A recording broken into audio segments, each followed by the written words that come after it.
वापस आएंगे आपके पास। राजकुमार कौशिक जी, अधिवक्ता उच्चतम न्यायालय से हमारे साथ जुड़े हुए। राजकुमार जी, आपका भी बहुत बहुत स्वागत है। खुद अगर हम बात करें तो न्यायालय ने कई बार स्वतः संज्ञान लेकर भी साथ ही साथ लोगों की पिटीशन पर भी अलग अलग वर्डिक्ट दिए, अलग अलग बातें कही हैं, और उसका लेकिन असर जो है वो नजर नहीं आता है। चाहे वो पराली को लेकर हो, चाहे वो ग्रीन पटाखों को लेकर हो, चाहे वो गाड़ियों का आने जाने को लेकर हो। ऑड इवन फॉर्मूले लागू किए गए थे, दिवाली के टाइम पे ग्राफ लागू कर दिया जाता है, महज एक खाना पूर्ति है, लेकिन उसका खामियाजा आम जनता को भुगतना पड़ता है, और जनता भी कहीं ना कहीं उतनी ही रिस्पॉन्सिबल है इस पोल्यूशन को लेकर। क्या कहना? देखिए, पोल्यूशन को लेके अगर देखा जाए तो दिल्ली जैसे शहर एनसीआर में और जो बड़े शहर हैं वो सबसे ज्यादा जूझ रहे हैं। स्थायी समाधान नहीं है। देखिए, 10 साल से 15 साल से हम लगातार देख रहे हैं। अगर स्थायी साधन के लिए जो एक्सपर्ट जो वर्क करते हैं तो अगर वो वर्क करते तो ये समस्या नहीं होती।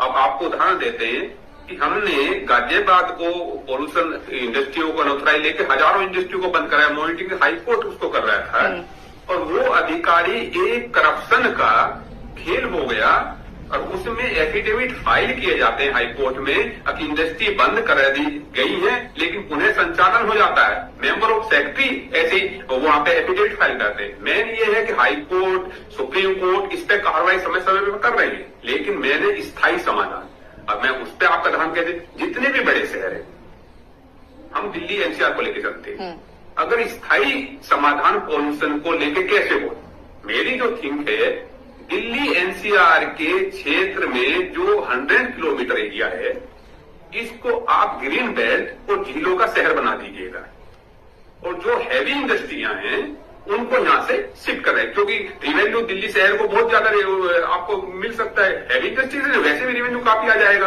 तो अगर जो किसानों की समस्या है, पराली समथिंग जो बताया जा रहा है, तो किसानों के रोजगार उससे जुड़ा हो, तो हम उसमें साधन देना चाहते हैं। अगर दिल्ली के एनसीआर 100 किलोमीटर एरिया में राजस्थान हो गया, कुछ आपका हरियाणा हो गया, यूपी का हो गया, ये सारे 8-10 शहर मिला के, जैसे कि वर्षा ऋतु होती है उस टाइम में हमारे पास पानी की बहुत उपलब्धता होती है, उस पानी को एनसीआर के 100 किलोमीटर एरिया में बड़ी बड़ी झीलों में तब्दील कर दिया जाए।